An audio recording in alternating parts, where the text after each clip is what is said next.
Well, good evening, and thanks for your time and allowing me to share with you what's going on in Belize and the Belizean Diaspora Returnee Incentive Program. You know, it's amazing. This program, I finished the final touches of the basics outlay of this program, and it went to the Returnee Incentive Program called DRIP, went to Cabinet in May of 2010, and was approved, of course, the same day. And a lot of people out here still don't know anything about it. And what's worse is that there's now nobody sitting at the desk of the diaspora in Foreign Affairs. I worked at Foreign Affairs for 1 year, from March 2010 to March 2011, and then I stepped down. And I'll go into all that later on. But again, it's an honor for me to be here. I am a Belizean. Left Belize when I was 17 years old, long time ago, and been all over the world actually. Spent 15 years in the Army here, of course. Been stationed in Panama, I've been to Germany, I've been to all over. I decided to go back to Belize in 2008.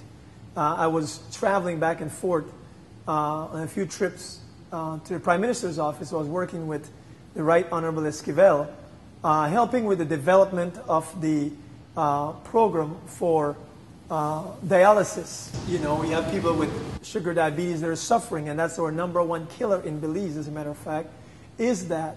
And so I was working with the previous Prime Minister, and that, matter of fact, he's a senior advisor to the current Prime Minister, the Honorable Dean Barrow.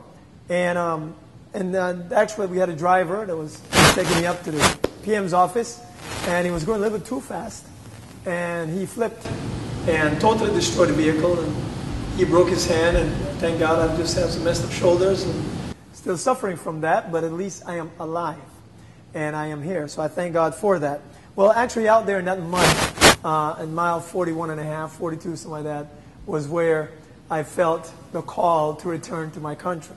Some people may say, well, what happened is that, you know, your screws got loose, you know, when that vehicle flipped and you decided to go the wrong route. You know, I've been teaching. I was also teaching here at DeVry University as an IT professor, and I've been asked many times to come back, and I've thought about it. But after I stepped down from Foreign Affairs, one of the reasons why I stepped down is because I was seeing things that I could not honestly swallow. They weren't palpable. They were not good for my palate, you would say, and. So I decided I could not continue. There were three of us that worked for Foreign Affairs that were Belizean Americans. And after I left, the last person left about a couple of weeks later. It's amazing. It's not, you know, people out here talk about the jewel. I think we're in dreamland too much out here, and we don't know what the reality is on the ground. The local Belizean feels totally different about that jewel that Belizean Americans talk so much about. It can be a jewel, and it can be better than anything Central or South America has. However, it's up to us. It's up to Belizean Americans abroad, actually, to make that difference. I want to show you that with the Diaspora Returnee Incentive Program, what I was able to put together with the help of others, and just to show you what we're trying to do to get your attention. We don't want all Belizeans abroad to come home. Please don't. We don't want that to happen. If you do, Belize will collapse. The second largest income into the country of Belize, according to the central bank, is remittances from Belizeans abroad. The second largest income. And that's because that's what they have on record. Now, there's no record of when you go home and you take a couple of grand and you help out family member A, B, or C. There's no record of when, in kind, you guys get together and do fundraisers and send stuff back to Belize. There's no record of that. I started to quantify that, but of course I stepped down from my office. But if that would be quantified, what Belizean Americans and Belizeans abroad send to Belize would be #1, not #2. So again, I want to thank you on behalf of Belizeans locally in Belize for what you do, what you have done, and what you are doing, and what you will do. Because I know that there is nothing really that should be able to, would be able to stop the love that Belizeans abroad have for your homeland. So let me share with you briefly what the Returnee Incentive Program is. The Returnee Incentive Program, basically it's set up in a way to attract the Belizean Americans or the Belizeans that are abroad that have something to offer back home. Now we want everybody to come back home, but we want to attract especially those that have the skills necessary to come back and help us in our development. Okay? So one of the things we look at is, number one, for you to qualify for this program, you must have been abroad for 10 years, minimum. Now, how is that proven? Well, before you had to basically show your income tax statement. And there are Belizeans abroad that don't have an income tax statement and never filed. Some folks don't have any papers. Well, guess what? We have no problem with that. I made sure that when I wrote this up, because I've lived here most of my life, I do know that there are other ways to show you've lived in the U.S. And so school records, employee records, I put a whole bunch of things in there that you should be able to use and find. Matter of fact, we get those that pay income tax. I can't show you all mine either.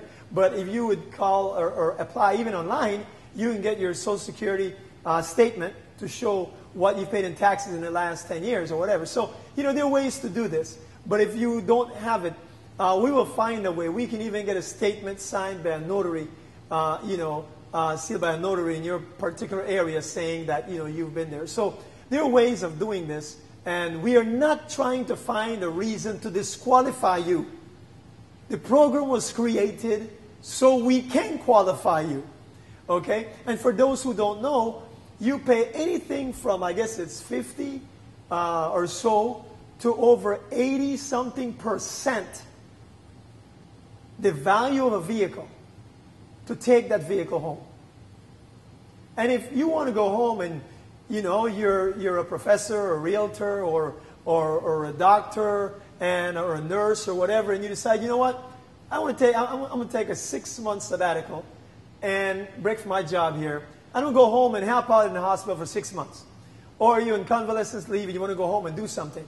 But you want to go down there with your Rolls Royce or your BMW, your Mercedes, your Lexus, your whatever. When you hit the border, they will give you a temporary permit. That will last 30 days. You get an extension, and an extension, up to 90 days. After that, you better pay or get out.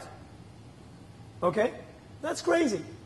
So what we're saying is, let's bring it down. Now, my goal would have been, if I had stayed there, to do what existed back in the early 90s. In the early 90s, you can go in, pay a bond, stay there. When you leave, you get your money back. I know because I did it. I was there for a year. I was representative for a church here in the U.S. For 1 year, I did quote-unquote missionary work in Belize. And I got my money back. So that's great. It's a good program. And it would be great to help our development, because if you want to go there for 6 months and they want to take some kind of a payment to make sure you don't leave your vehicle there, and you get it when you leave, that's awesome. And I believe that many Belizeans will not mind doing that because you get your money back. So that's another step that can be looked into for the future to help with our development in Belize. Again, who qualifies? 1, you must be a citizen of Belize. And 2, been abroad for 10 years or more. I didn't say been in the U.S.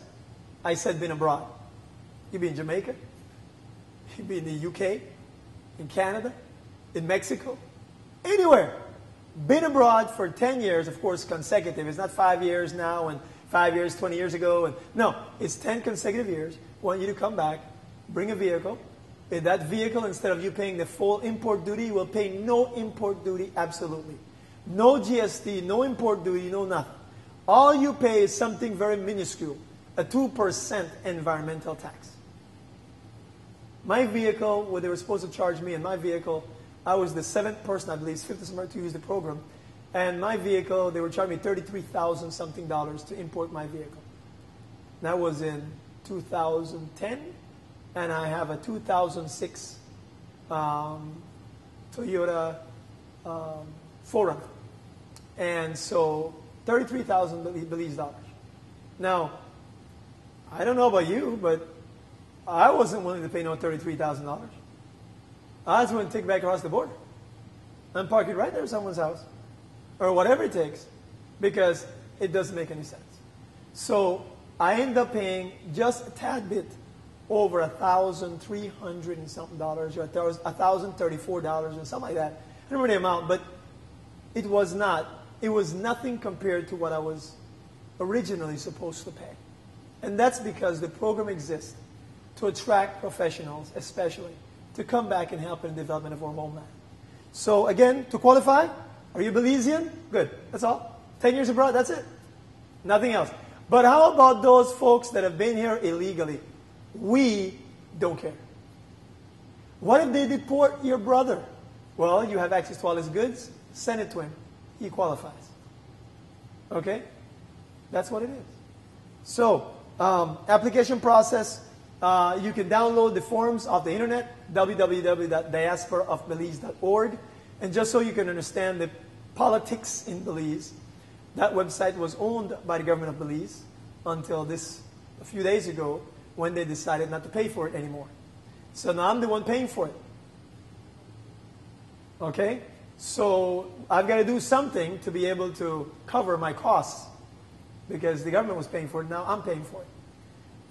So that's how politics goes in Belize. It's pretty nasty, but if they really care about Belizeans abroad, well, I'll get into that later on. But anyway, the application process. All you do is you download the form, fill it out. You can email it to me or to whoever's there, which we just email it to Foreign Affairs. There's an email address on the website. Email to Foreign Affairs. You email also your the papers that's requesting. And we request that you certify your stuff, like with Mr. McKay, right? Yeah. He can help to certify your stuff that that it's legitimate. Okay, because you want to make sure it's legit. So you get that certified. You can send that down, and the person in Foreign Affairs is supposed to take that and go ahead and process it for you. By the time you hit there, you should be okay. If you send it via shipment, by the time that hits there, you should be able there to get it out. Okay, somebody's got to get it out, and that should be you. We didn't set anything up where there's a designated legal representative, but I guess we can also look into that. I don't work there anymore, but there's a simple thing that should be done. And I need to tell you right now, if you try to use the process and you get stuck in the process, I don't work for Foreign Affairs, but I'm dedicated to serve Belizeans. And so if you call me, I will light a fire under whoever's rear end needs to have a fire lit, and I will make sure your stuff is processed properly. Okay? And I can tell you that. All right? I've got, in Belize, you go through the process of going through all the rigmarole and red tape. And you pay off Janie, you pay off Joey, you pay off Tommy. I have not ever paid anybody 1 red cent in Belize. Ever.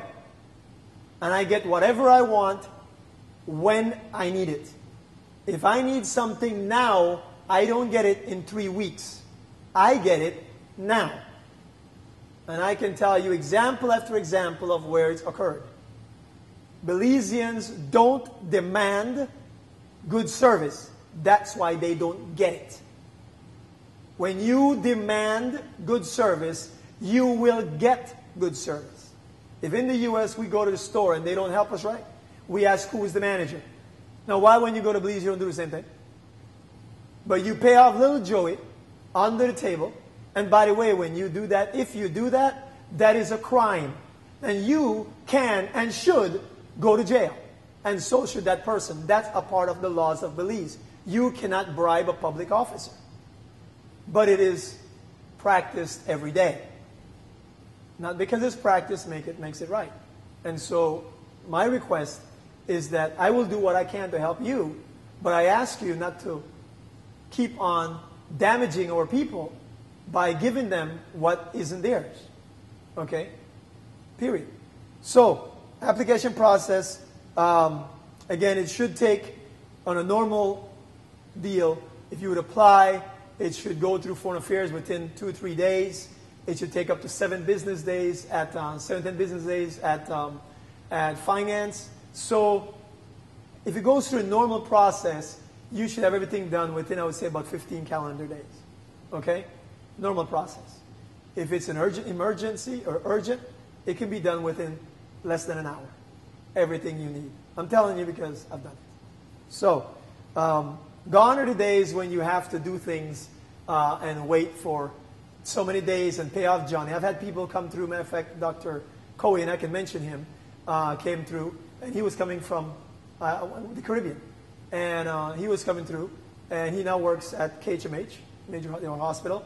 And I worked with him, and we got him an exemption for his vehicle, which he bought in Belize, so he didn't pay any import duty. When you buy a vehicle, brand new vehicle in Belize, you have to still pay. He didn't pay anything. Okay? Not just that, there's also tools of trade. If you're a mechanic, if you have your business, whatever it may be. My buddy here with his camera systems and whatever in media, you can take back all of your stuff.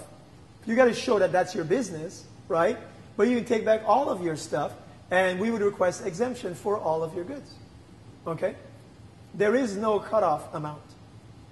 So, and your household goods used to be, in the past, 20,000 Belize dollars worth of new or up to 1-year-old household goods. Matter of fact, the guys at Customs never told you it was new or 1-year-old. They said 20,000, that's it. A lot of guys at Customs don't even know what the law is. I can tell you what it is. It is up to 20,000 new or up to 1-year-old stuff, household goods. And older, as much as you want, as long as it belongs to you and not a whole bunch of stuff to go sell. Okay? So if you have household goods that over 3 years old, but you have 2 fridge, 3 big screen TVs or whatever it is, right? What I'm saying is, of course, there are things that are covered under that, and you need to look into that. I don't have it all here with me. It's covered under that, but all your household goods and appliance counts. Now, we're not talking about you taking, they say everything but the what? But the kitchen sink. You're not taking the kitchen sink, okay? You're taking the appliances that go inside your home. So don't take the kitchen sink and everything else and the tiles and all that stuff. But now it's not 20,000 anymore. I'm sorry, we had to change that. It's now no longer 20,000 Belize. It's now 20,000 US. So now you have up to 40,000 Belize dollars worth of brand new or up to 1-year-old goods plus older stuff as much as you want to take back. All right? Now, the vehicle is once in a lifetime. It is not that you take one every 5 years. So once you've used it, you can't use it again. Number 2, you can't sell the vehicle. If you sell it, you and the person are liable for import duties. Okay? If you sell the vehicle. Okay? So it's your vehicle. You can't take it down for your brother because it's got to be registered in your name. All right?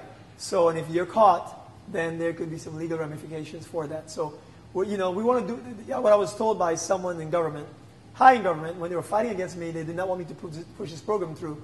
They said, you don't know our Belizean people. They're going to find a way to get around it. And they're going to do this, they're going to do that. I said, you know something? Let's not punish everybody for the few people that are going to try and do something illegal. Right? And I worked with this individual, and I was still able to push it through. This is not the program that I wanted to get through, but it's the best that I could have gotten through with the people I had to get it through. Because they didn't even want this by no means, form, or fashion. So, this is what you've got. This is step 1. It's called DRIP, Diaspora Returnee Incentive Program.